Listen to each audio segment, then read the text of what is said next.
Morning, y'all. Today we're going to talk about probably my favorite knife company, but in particular, one of their most popular knives. You see this thing everywhere. Retails for about 127 bucks. That's at least Blade HQ. That's what I think I paid for it. I like this knife so much that I've actually purchased it in all the colors and then have sold them all except for this one. I thought they were really cool, and then I realized I pretty much only carried the blue one, and that is the Benchmade Bugout. Okay. I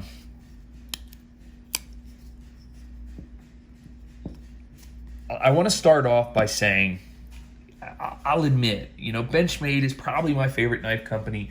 I have a bunch of Benchmades. I just really like the quality that they put in. I really like the style and the design. I was kind of into Spyderco's for a long time, and I really like Spyderco's. I don't know, but something about Benchmade stuff just fits me. So I don't want to sit there and sound like, as I talk about this knife that, I think it's better than all the other brands. It just fits me the best. So get the specs out of the way. Overall length of the Benchmade Bugout is 7.46 inches, so just under 7.5 inches long. The blade length is 3.24 inches with the cutting edge, right? You got that little choil to cut out. That cutting edge is 3 inches long, and the blade width is 1 inch. And just to talk about that little choil right there, to me, that is something that if you are going to go buy your first knife, your 10th knife, whatever, make sure every single one has that. And the reason I say that is because as you're sharpening this thing, a lot of knives will have like a little piece of metal that sticks out right there. You don't want to hit that. You want to get the entire blade profile sharpened. And the only way you can do that is if you have that little cutout, that little choil right there. So that's something that I really love in knives. I think everyone should do it. I just don't understand why everyone doesn't design those knives that way.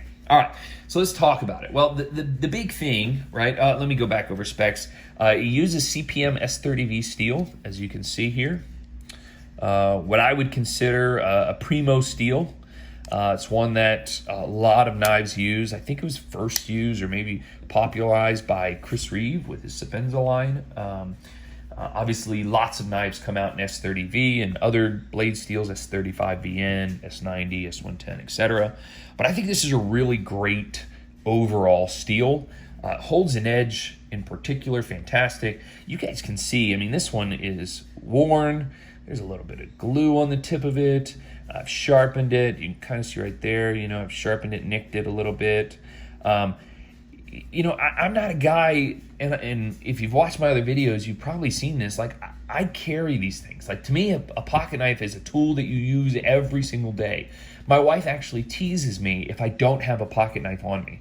Like, she'll be like, hey, will you cut this open? And I'll be like, oh, I don't have one. I'm talking about, like, even when I'm in, just woke up from bedtime or whatever, nighttime, and I woke up now and I have my, basketball shorts on or sweat shorts or whatever, I still carry a knife with me because I feel like it's always something I use. I've mentioned in other videos that I'm a big gardener, and I trim up my vegetable plants with my pocket knife. I open packages with my pocket knife.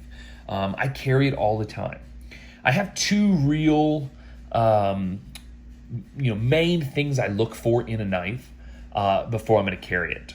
And the first thing is the blade edge, right? And I've said this before, but I'll repeat it again. To me, if the blade cannot sharpen your hair, or shave your hair, if it is not sharp enough to shave your hair at any given moment, your knife is not sharp enough. In addition to that, okay, I want to be able to pull this out in front of people, right? And not worry about it being like a threatening style knife.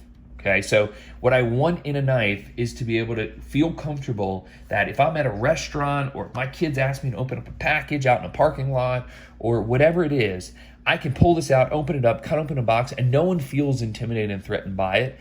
And that knife blade stays razor sharp all the time. Okay, so that to me is my belief when I talk about knives. If you look at this, it is a flat ground blade. You see there's a little flattened portion up here. This bottom part it looks like a maybe a bead blast. I don't know what this bottom part is, but it is a nice satin blade. It's got this like Grigory handles, what they call it. You see there's no liner in there. It does flex, and I know that's such a criticism of the Benchmade Bugout, but like, I don't care, right? One, who's flexing their knife anyways, right? And two, you know, I use this thing all the time, and I cut stuff all the time. I'm not trying to like pry stuff. You know, I don't think that's what a knife's for. You know, I'm not going to stand on a soapbox about you shouldn't use your knives for prying things, but that's just not my deal. So if you're one of the ones that criticizes the flex in it, like, okay, I get that. But for me, who cares, right? To me, that's just my thing. You can see, I think this one's sweet because it's got that blue Grigory scales. They're very hard. They're very grippy. They've got great jimping. They got that blue anodized thumb stud on both sides. It's got Benchmade's famous access lock. And I think that's also what, I mean, look how quickly and free that drops. You know, that is buttery smooth, right? As you guys can see in that, if I flick it open and I drop it, look how smooth that is. And then when it's fully open, there's absolutely no movement in that pivot. It is just rock solid. I mean, I can crank on that and get no movement, but yet it's still buttery smooth. I just think it's such a perfect knife. To me, right, if I were to become picky with Benchmade, and I actually haven't tried the other one, I think it's called the Bailout, which is a little bit bigger, I would want this exact knife in about a 4-inch blade.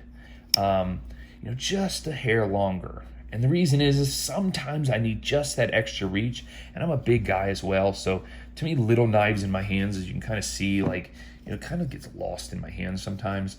But otherwise, it's one of my favorite knives I've ever owned.